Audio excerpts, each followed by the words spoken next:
Hello everyone, welcome to ITLS Academy. We are going to discuss chemical disinfectants, antiseptics, and preservatives. This is our part 2, in which we are going to discuss our remaining various factors that we have studied in the last lecture. So, let's continue with all that factors. Alcohols and acids we have discussed in the previous lecture of chemical disinfectants. So, we are going to deal with aldehydes and many more. So, let's start. Aldehydes. A number of aldehydes possess antimicrobial properties including sporicidal activity. However, only two, formaldehyde and glutaraldehyde, are used for disinfection. Both these aldehydes are highly effective biocides and their use as chemostimulants reflect this.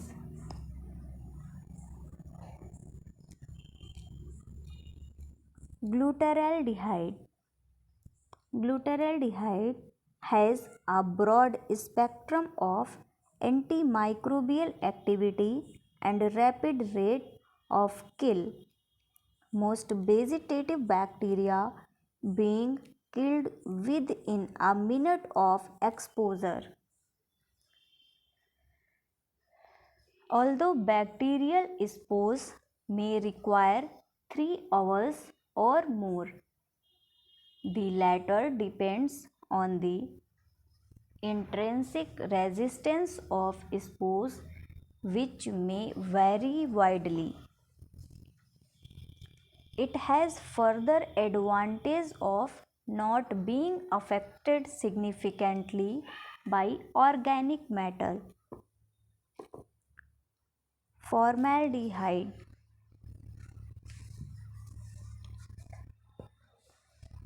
Formaldehyde can be used in either the liquid or gaseous state for disinfection purpose. Formaldehyde has in the vapor phase it has been used for decontamination of safety cabinets and rooms. However, recent trends have been to combine formaldehyde vapor with low temperature steam for the sterilization of heat sensitive items.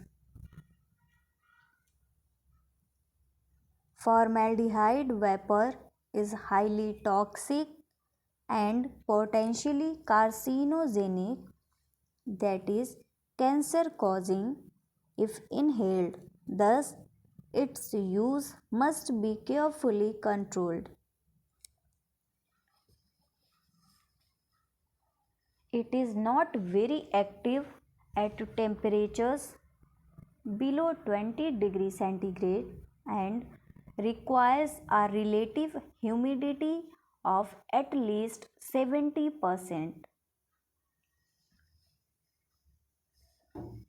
The agent is not supplied as a gas but as either a solid polymer,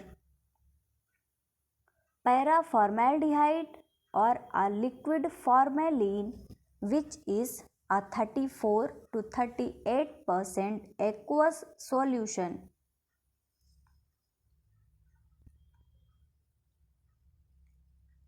Formaldehyde releasing agents.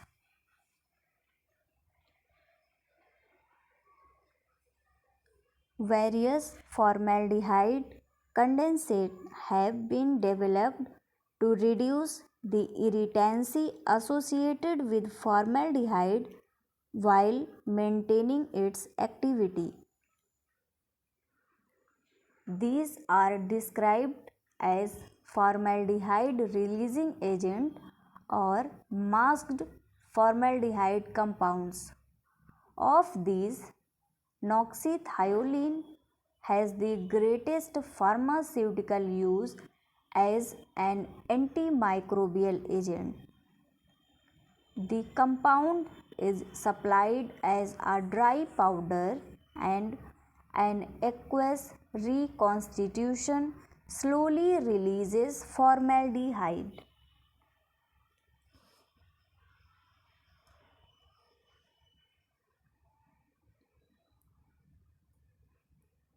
Next is biguanides, chlorhexidine and alexidine.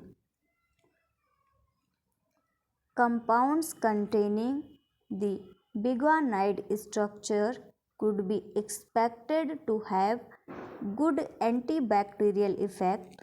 Thus, the major part of proguanyl structure is found in chlorhexidine.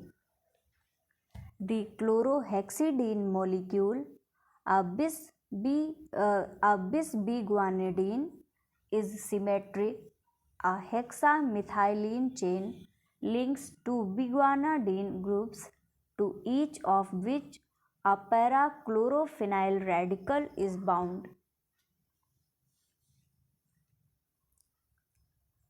Chlorhexidine base is not readily soluble in water. Therefore, the freely soluble salts acetate, gluconate and hydrochloride are used in formulation. Chlorhexidine exhibits the greatest antibacterial activity at pH 7 to 8, where it exists exclusively as a dication. The cationic nature of the compound results in activity being reduced by anionic compounds including soap and many anions due to the formation of insoluble salts.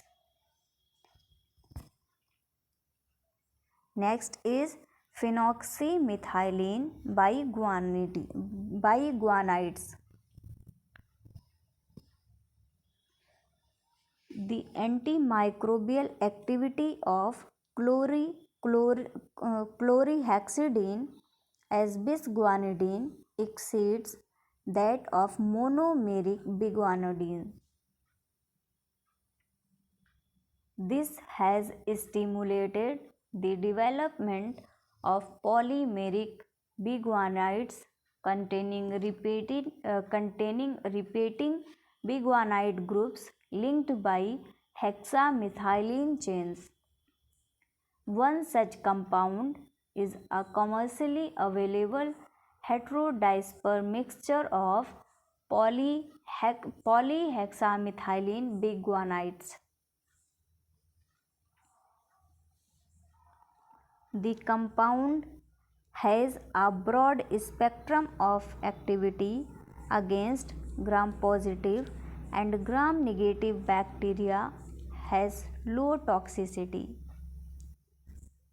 We can say that PHMB, that is polyhexamethylene biguanides, is employed as an antimicrobial agent in various ophthalmic products.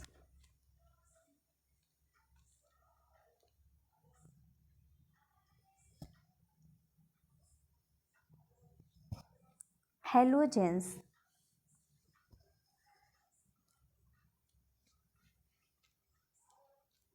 Preparations containing these halogens such as Dakin's solution and tincture of iodine were early inclusions in many pharmacopoesie and national formularies.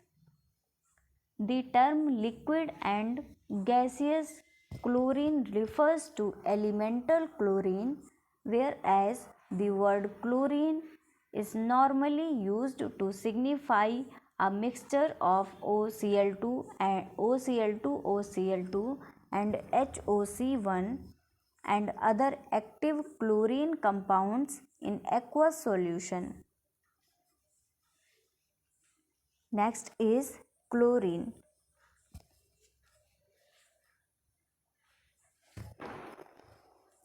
This is supplied as an amber liquid by compressing and cooling gaseous chlorine. The potency of chlorine disinfectants is usually expressed in terms of parts per million or percentage of available chlorine.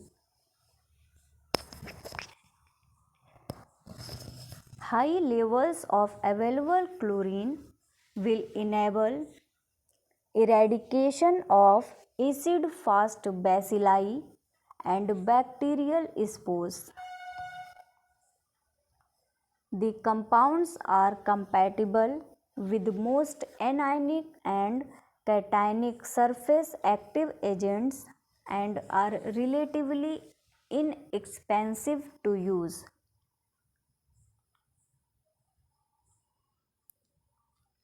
Hypochlorites.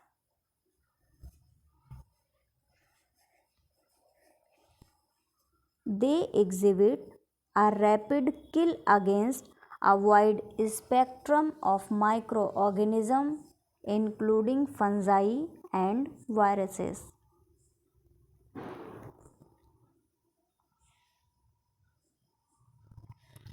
At low pH, the existence of HOCl is favored over OC1, that is hypochlorite ion.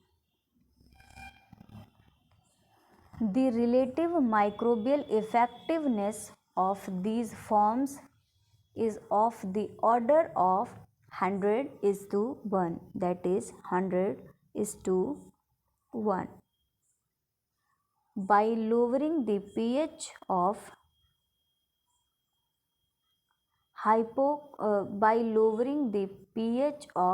hypochlorite solutions, the antimicrobial activity increases to an optimum at about pH 5. Hypochlorites are available as powders or liquids, most frequently as the sodium or potassium salts of hypochlorous acid.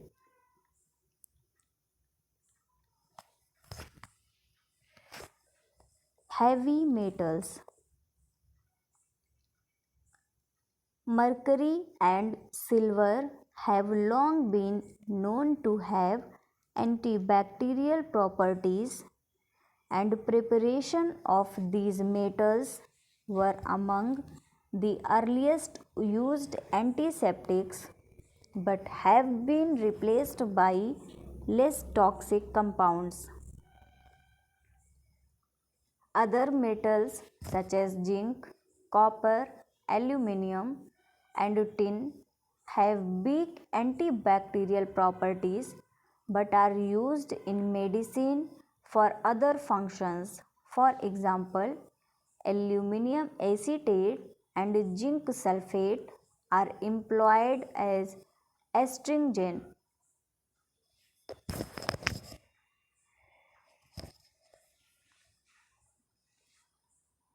Mercurials. The organomercurial derivatives, which are still in use in pharmacy as thiomersal and phenyl mercuric nitrate or acetate. The phenyl mercuric salts are also used for preservation of eye drops, but long-term use has led to keratopathy and they are not recommended for prolonged use. Thiomazole is employed as a preservative for eye drops and in lower concentrations. Use of both mercurials has declined considerably due to risk of hypersensitivity and local irritations. They are absorbed from solutions by rubber closure and plastic containers to a significant extent.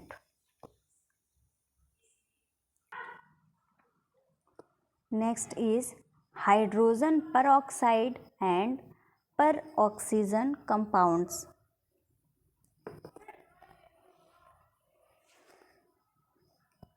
The germicidal properties of hydrogen peroxide have been known for more than a century, but use of low concentrations of unstable solutions did little for its reputation. However, stabilized solutions are now available, and due to its unusual properties and antimicrobial activity, hydrogen peroxide has a valuable role for specific applications. It is used as an antiseptic for open wounds and ulcers, where it provides additional cleansing due to its oxidation of organic debris. Para-acetic acid is the peroxide of acetic acid and is a more potent biocide than hydrogen peroxide, with excellent rapid biocidal activity against bacteria including mycobacteria, fungi, viruses and spores.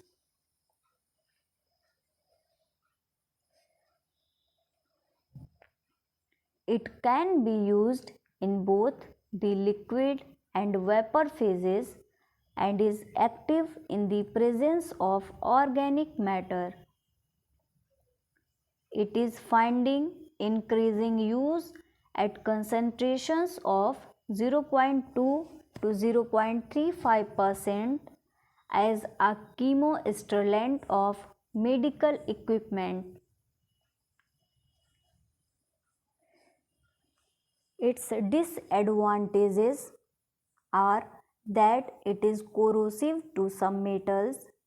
It is also highly irritant and must be used in an enclosed system. Of the other peroxygen compounds with antimicrobial activity, potassium monoperoxysulfate is the main product marketed for disinfectant use. It is used for body fluid spillage and equipment contaminated with body fluids, but its activity against mycobacteria and some viruses is limited.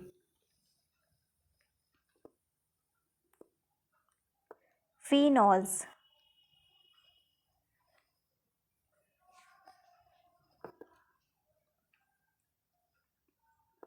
The phenolics for disinfectant use have good antimicrobial activity and are rapidly bactericidal, but generally are not sporicidal. Their activity is markedly diminished by dilution and is also reduced by organic matter. They are more active at acid pH. Phenol, that is carbolic acid. Phenol no longer plays any significant role as an antibacterial agent. It is of historical interest since it was introduced by Lister in 1867 as an antiseptic and has been used as a standard for comparison with other disinfectants, which are then given a phenol coefficient in tests such as Riedel-Walker test. Next is tar acids. Many of the phenols which are used in household and other commercial disinfectant products are produced from the tar obtained by distillation of coal or more recently petroleum. They are known as the tar acids.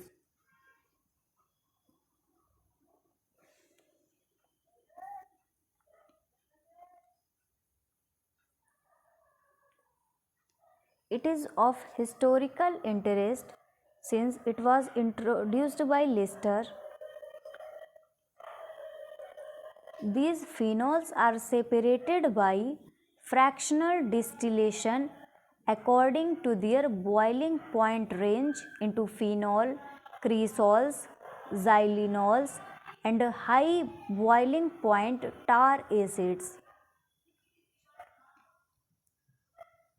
Non-coal tar phenols, that is chloroxyenol and chlorocresol. Homologous series of substituted derivatives have been prepared and tested for antimicrobial activity. These phenols, a combination of alkyl substitutions and halogenation, has produced useful derivatives including chlorinated phenols, which are constituent of a number of properties. Disinfection. Bisphenols. Bisphenols are composed of two phenolic groups connected by various linkage, hydroxyhalogenated derivatives and triclosan. The use of hexachlorophene is also limited by its serious toxicity. Both hexachlorophene and triclosan have limited applications in medicated soaps and washing creams.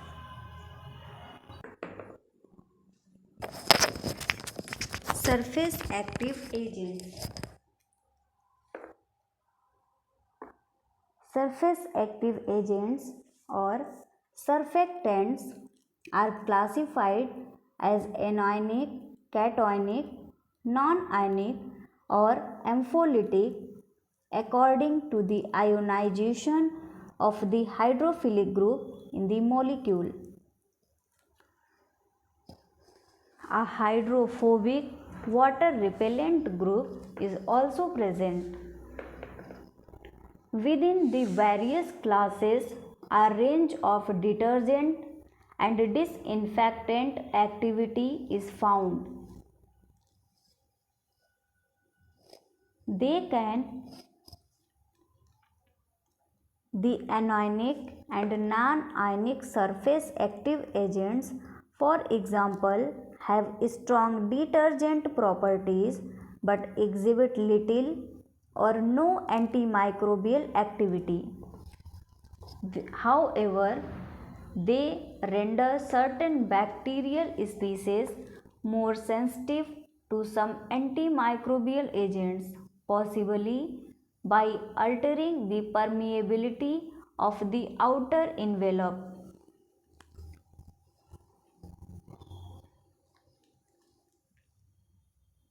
Ampholytic or amphoteric agents can ionize to give anionic, cationic and deuterionic, that is positively and negatively charged ions in the same molecule activity. Consequently, they display both the detergent properties of the anionic surface active agents and the antimicrobial activity of the cationic agents.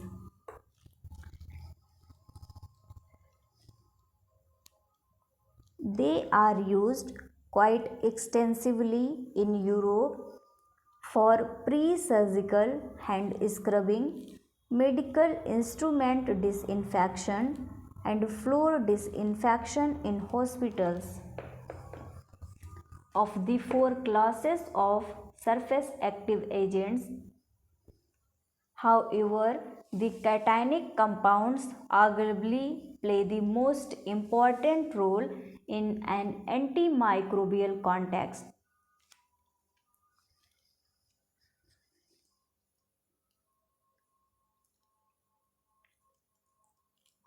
Cationic surface active agents. The cationic agents used for their antimicrobial activity all fall within the group known as the quaternary ammonium compounds, which are variously described as QACs, that is, quaternary ammonium compounds, quarks or onium ions.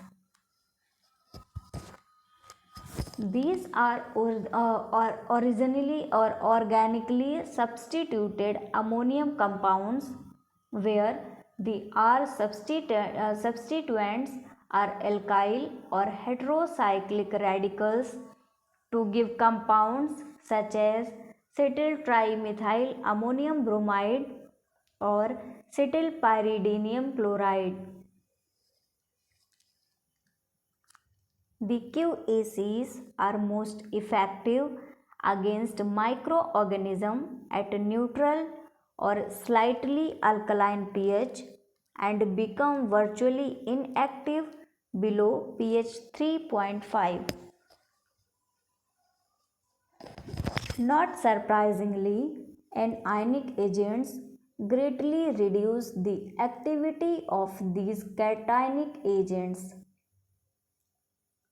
Incompatibilities have also been recorded with non-ionic agents, possibly due to the formation of micelles. QACs exhibit greatest activity against gram-positive bacteria with a lethal effect observed using concentrations as low as 1 is to 2 lakhs.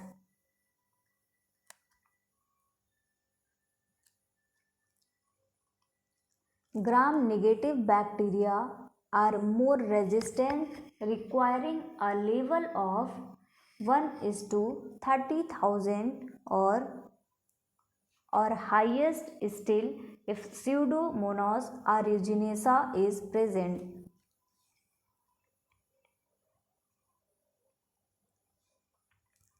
Bacteriostasis is obtained at higher dilutions. The QACs have not been shown to possess any useful sporicidal activity. This narrow spectrum of activity therefore limits the usefulness of the compounds since they are generally well tolerated and non-toxic when applied to skin and mucous membranes. The compounds have considerable use in treatment of wounds and abrasions, and they are used as preservatives in preparations.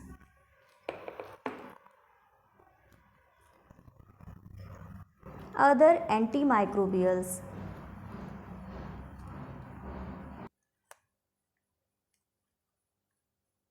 Other antimicrobials are diamidins.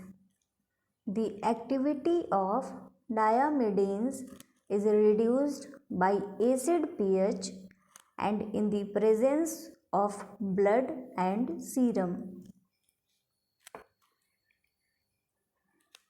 Microorganisms may acquire resistance by serial subculture in the presence of increasing doses of the compounds. Propamidine and dibromopropamide as the isethionate salts are the major diamidine derivatives employed as antimicrobial agents.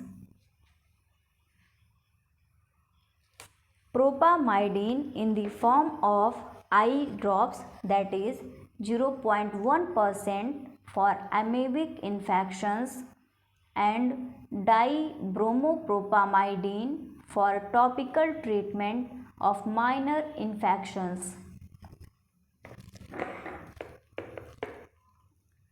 Dyes: crystal violet, that is gentian violet, brilliant green, and malachite green are triphenyl methane dyes widely used to stain bacteria for microscopic examination.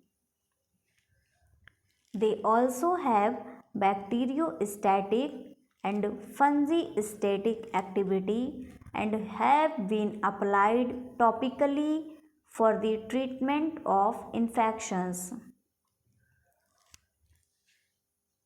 We can say that staining of skin and clothes is a disadvantage of these agents due to concern about possible carcinogenicity. They are now rarely used.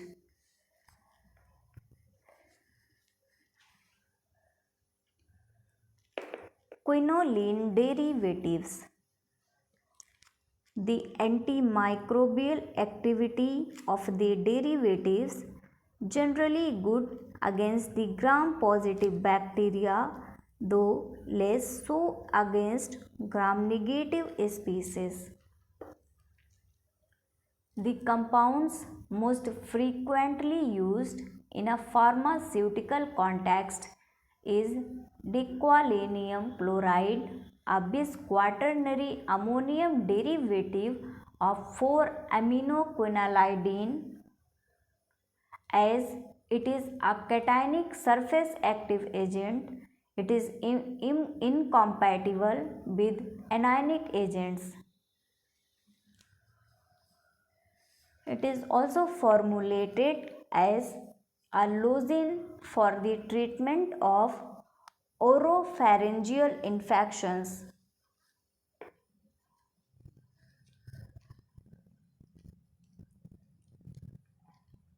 Here are some antimicrobial combinations.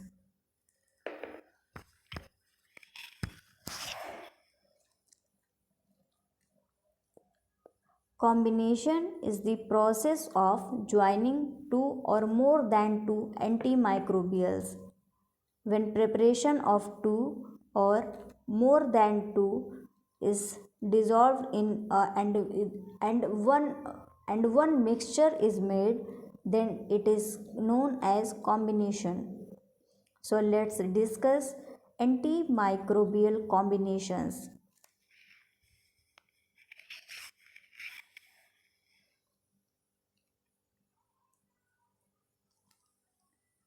As is apparent from the above information, there is no ideal disinfectant, antiseptic, or preservative.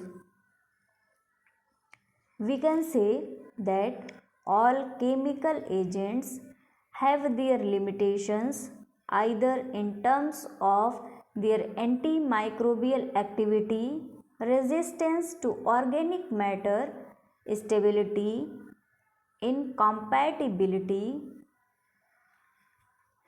irritancy, toxicity, or corrosivity.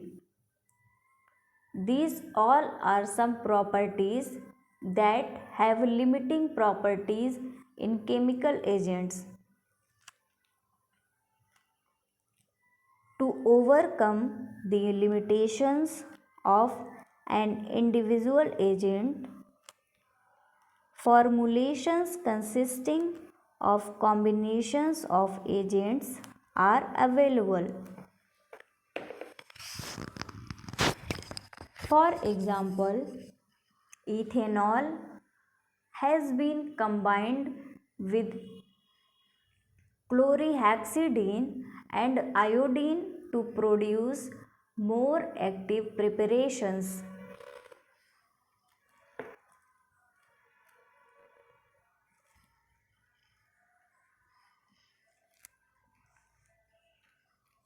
The combinations of chlorhexidine and cetrimide is also considered to improve activity.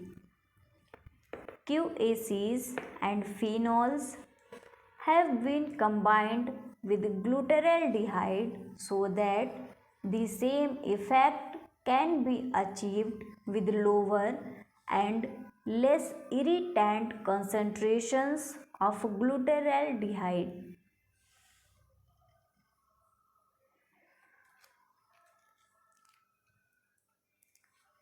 Some combinations are considered to be synergistic, example hydrogen peroxide and peroxygen compounds.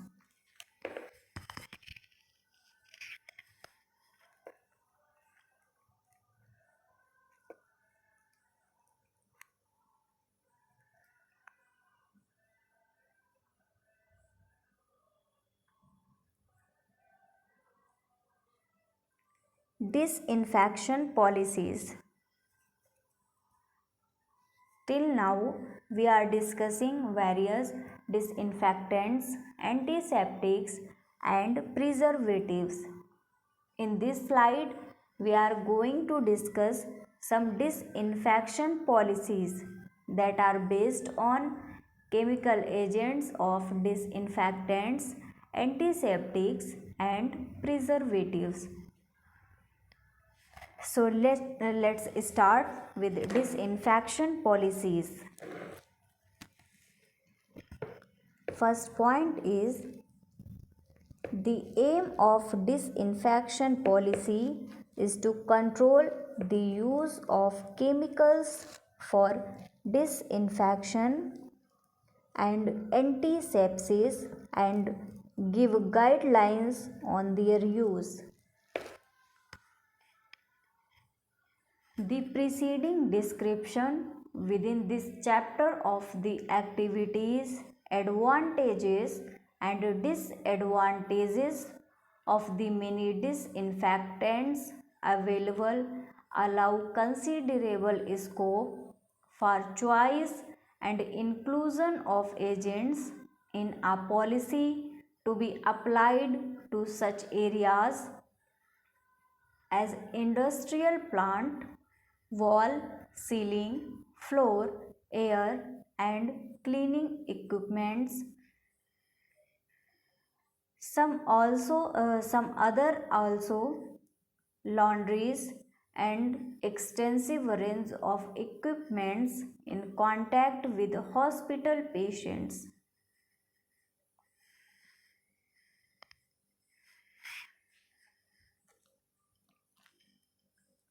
The control of microorganisms is of prime importance in hospital and industrial environments where pharmaceutical products, these can be either sterile or non-sterile, are manufactured. Contamination of the product may lead to its deterioration and to infection in the user.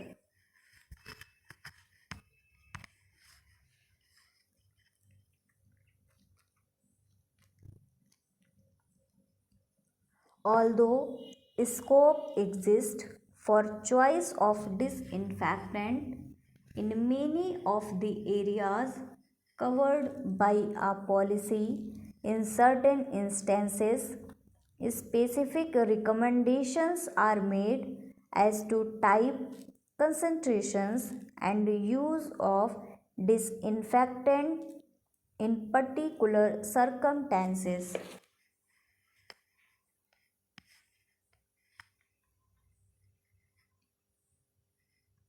For example, the Working Party of the British Society of Gastroenterology recommended aldehyde preparations as the first line antibacterial and antiviral disinfectant with a 4-minute soak of endoscopes sufficient for inactivation of hepatitis B virus and HIV, that is the agent causing the AIDS.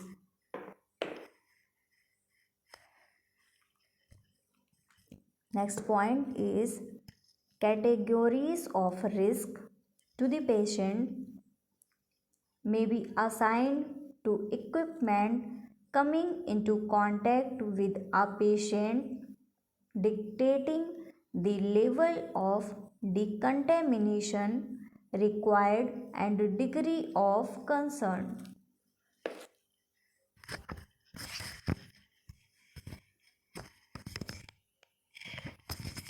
High risk items have close contact with broken skin or mucous membrane, or are those introduced into a sterile area of the body and should therefore be sterile. These includes sterile instruments, gloves, catheters, syringes and needles, etc.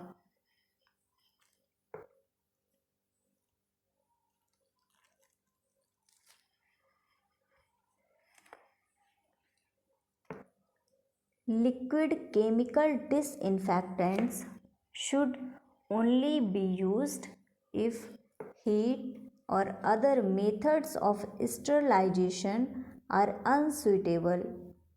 That is, the, the chemical disinfectants are very harmful. So, most of the time one should avoid the use of these liquid chemical disinfectants, and these must be used only in the case where other methods of sterilizations are not working.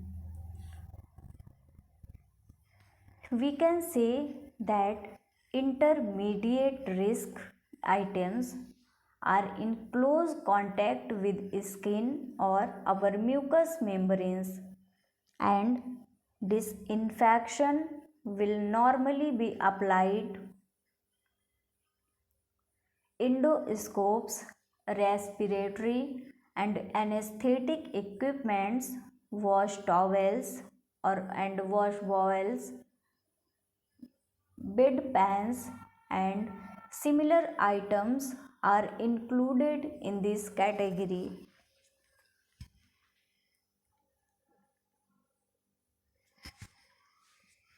So these are some disinfections policies listed over here.